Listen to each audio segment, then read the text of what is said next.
Welcome with another video tutorial for NMD CAT students.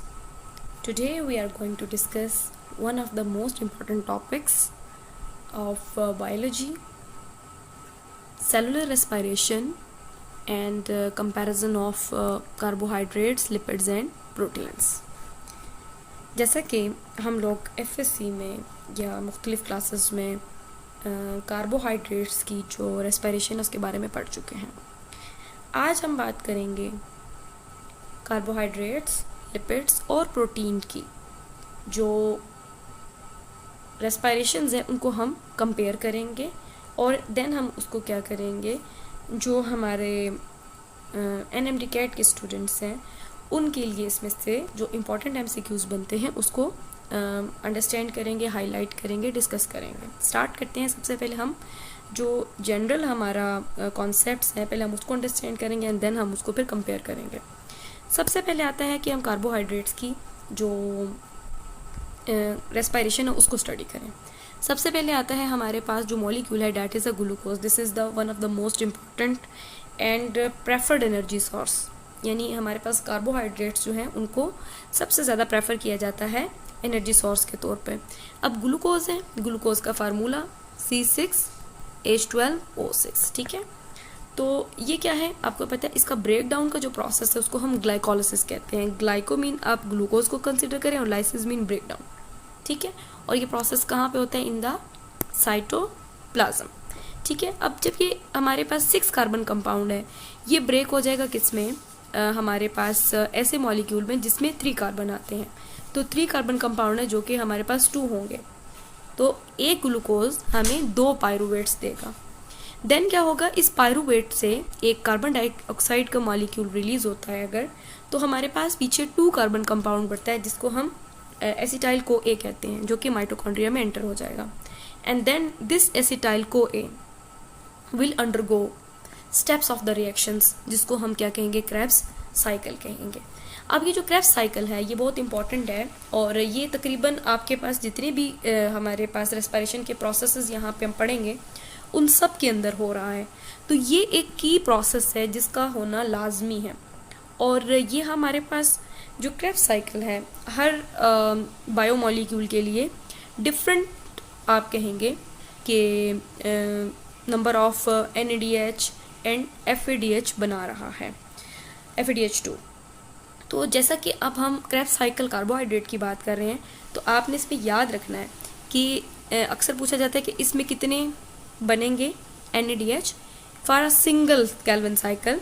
तो आपके पास यहाँ पे 3 NADH बनेंगे और 1 जो है वो आपके पास FADH2 बनेगा और एक आपके पास ATP या आप उसे कहते हैं कि GTP बनेगा।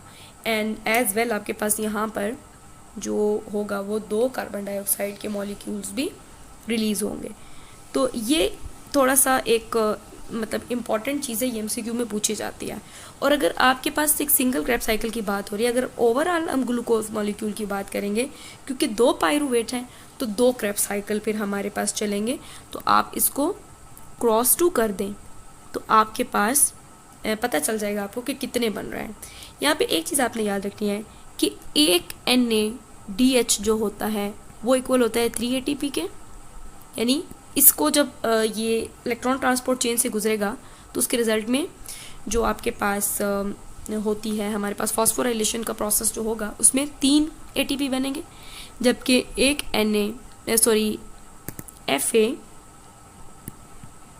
FADH2 जो होगा वो आपको 2 ATP देगा। तो ये चीज़ थी हमारे पास about Krebs cycle and carbohydrates metabolism. And when we talk about, let's discuss this one first, proteins. तो प्रोटीन्स आपको पता है कि ये सबसे इम्पॉर्टेंट चीज़ ये है कि ये आपकी बॉडी का एक मतलब कि बॉडी बिल्डिंग मॉलिक्यूल है, ठीक है। प्रोटीन्स क्या होते हैं, बॉडी बिल्डिंग मॉलिक्यूल्स होते हैं और ये एनर्जी के लिए बहुत ही कम इस्तेमाल होते हैं। वो भी तब जब आपके पास फैट्स और ग्लूकोज या कार्बोहाइड्रेट्स बहुत ही कम लेवल पर चले जाते हैं, स्टार्वेशन पे चले जाते हैं, तब ऐसा होता है। तो प्रोटीन्स है, प्रोटीन्स आपको पता है किसकी बनी हुई है, अमीनो एसिड्स की बनी हुई है। अब हर अमीनो एसिड पर क्या मौजूद है? नाइट्रोजन।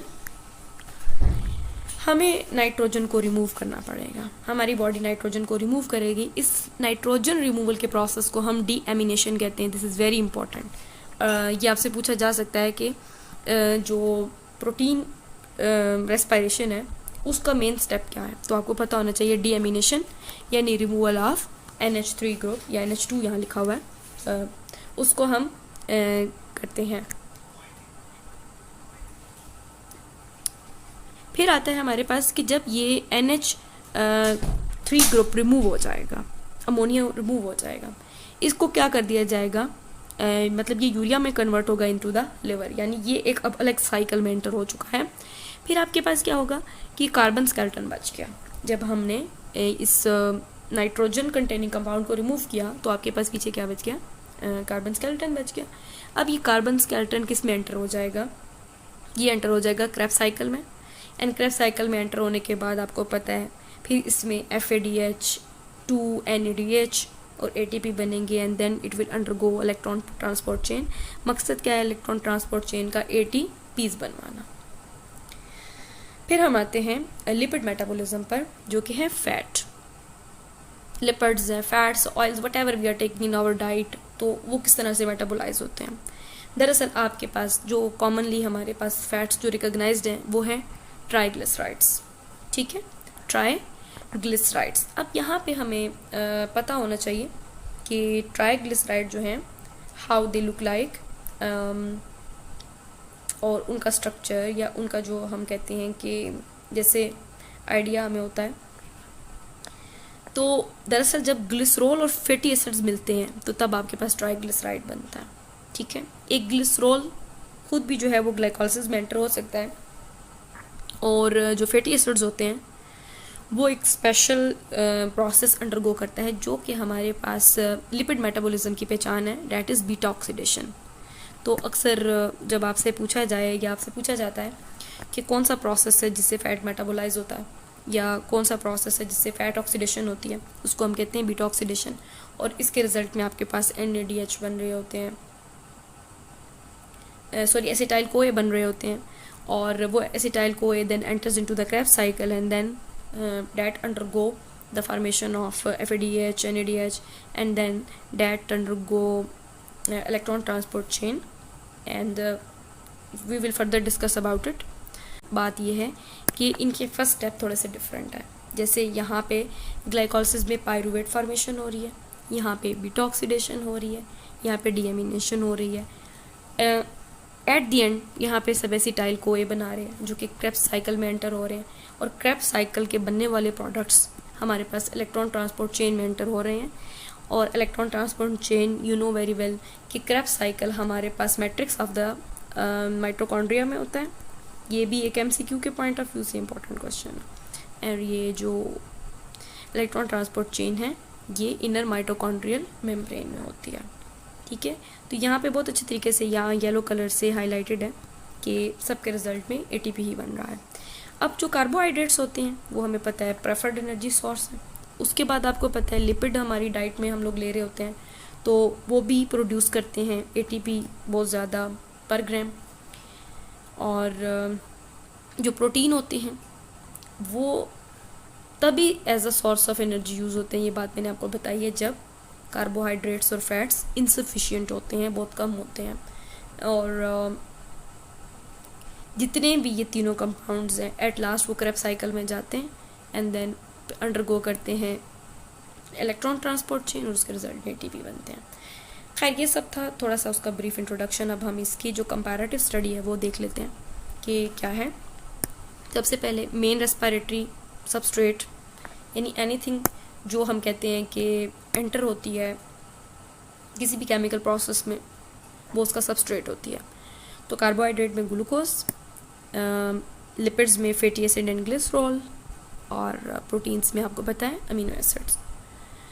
फिर आता है फर्स्ट स्टॉप यानी पहला स्टॉप किसका क्या है, glycolysis breakdown of the glucose, lipolysis breakdown of the lipid, and deamination means removal of amino group.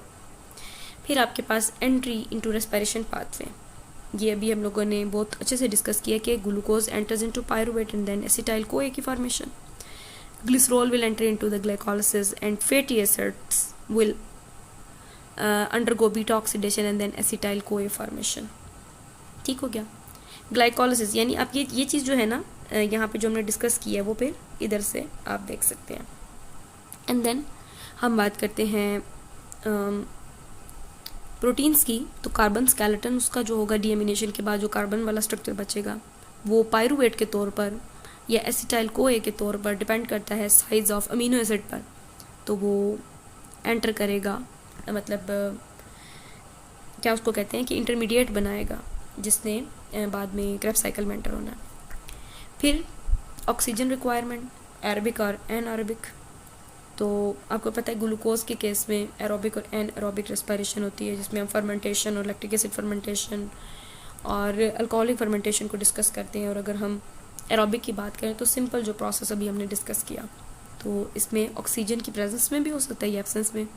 Lipid का ब्रेकडाउन हमेशा एरोबिक होता है, means oxygen is required, and in case of protein तब भी रिक्वायर्ड है. ATP yield which is very very important, जैसे कि यहाँ पे लिखा हुआ है 32 एटीपी पर ग्लूकोज कंप्लीट ऑक्सीडेशन. यहाँ पे दरअसल ये जो मॉडर्न बायोलॉजी का कॉन्सेप्ट है, जो लेटेस्ट रिसर्चेस हैं उसके अकॉर्डिंग लिखा हुआ है कि ये 30 से 32 है. जबकि क्लासिकल जो हम बायोलॉजी पढ़ते आ रहे हैं तो उसमें 38 एटीपी की वैल्यू है, या सम टाइम कहीं कुछ जगहों पे 36 भी लिखा हुआ होता है.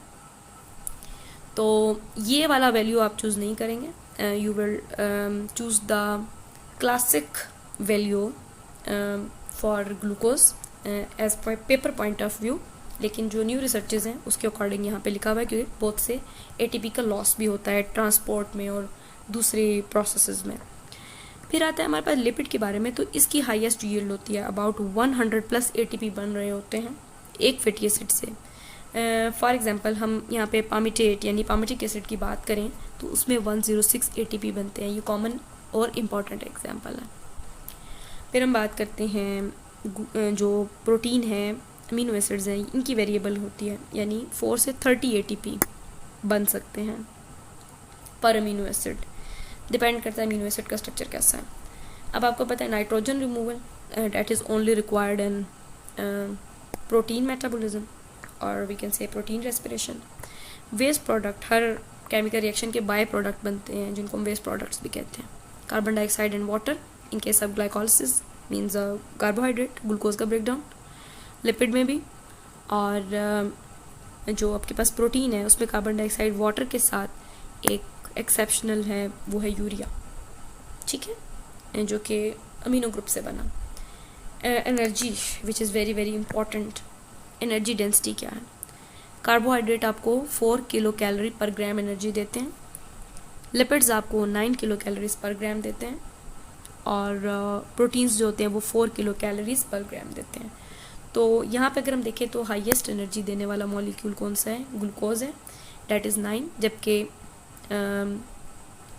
कार्बोहाइड्रेट्स और प्रोटीन्स की इक्वल है. प्राइमरी रोल आपको पता है कि इन मॉलिक्यूल्स का प्राइमरी रोल क्या है. सबसे पहले आपको पता है कि carbohydrates as a source of energy.